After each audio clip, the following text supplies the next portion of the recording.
ಗೆಲುವು ಆಕಸ್ಮಿಕ ಅಲ್ಲ. ನಾನು ಪೆದ್ದಿ ಹಾಗೆ ಅಂದ್ಕೊಂಡ್ಬಿಟ್ಟಿದ್ದೆ. ಮ್ಯಾರಥಾನ್ ಗೆಲ್ಲಕ್ಕಾಗತ್ತಾ?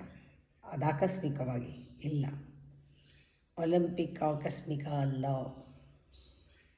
ಮಾಸ್ಟರ್ ಡಿಗ್ರಿ ತಗೊಳ್ಳೋದು ಆಕಸ್ಮಿಕ ಅಲ್ಲ. ಡಿಪ್ಲೊಮಾ ಮಾಡಬೇಕಾದ್ರೂ ಆಕಸ್ಮಿಕ ಅಲ್ಲ. ಯಾವುದು ಮನೇಲಿ ಕೂತಿದ್ರೆ ಆಗಲ್ಲ. ಆಕ್ಸಿಡೆಂಟಲ್ ಅಲ್ಲ. ಪ್ರಮೋಷನ್ನು ಅಲ್ಲ, ಆಕ್ಸಿಡೆಂಟಲ್ ಅಲ್ಲ. ನಾವು ಪ್ರಾರ್ಥನೆ ಮಾಡಿಬಿಟ್ರೆ ಆಗತ್ತಾ ಇವೆಲ್ಲ? ಇಲ್ಲ. ಮಂತ್ರಿಸಿದರೆ ಮಾವಿನಕಾಯಿ ಬೀಳುವುದೇ ಅಂತ ನಮಗಿತ್ತು. ಆ ಲೈನು ಅರ್ಥ ಆಗಬೇಕಾದ್ರೆ 70 ವರ್ಷ ಆಗಬೇಕಾಯ್ತು. ಕೆಲಸ ಮಾಡಬೇಕು. ಪ್ರಾರಂಭದಲ್ಲಿ ಎಫರ್ಟ್ ಅನಿಸುತ್ತೆ, ಮಾಡಲೇಬೇಕು. ಮಾಡುವಾಗ ಅದು ಎಫರ್ಟ್ಲೆಸ್ ಆಗಿ ಮಾಡುವ ನ್ಯಾಕು ಅದು ನಮ್ಮ ವಿವೇಕದಲ್ಲಿ ಬಂದ್ಬಿಡುತ್ತೆ.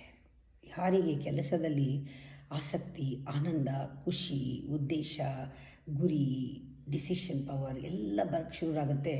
ಅದನ್ನೆಲ್ಲ ನಾನು ಕೆಲಸದಲ್ಲಿ ನೋಡ್ತೀನಿ, ಕಲಿತೀನಿ ಅಂತ ಶುರು ಮಾಡಿದವ್ರಿಗೆ ಕೆಲಸ ಬಿಕಮ್ಸ್ ಎಫರ್ಟ್ಲೆಸ್. ಯೋಗಸ್ಥಃ ಕುರು ಕರ್ಮಾಣಿ. ಯೋಗದಿಂದ, ಬಿಡುಗಡೆಯಿಂದ, ಖುಷಿಯಿಂದ ಮಾಡುವುದು ಎಫರ್ಟ್ಲೆಸ್.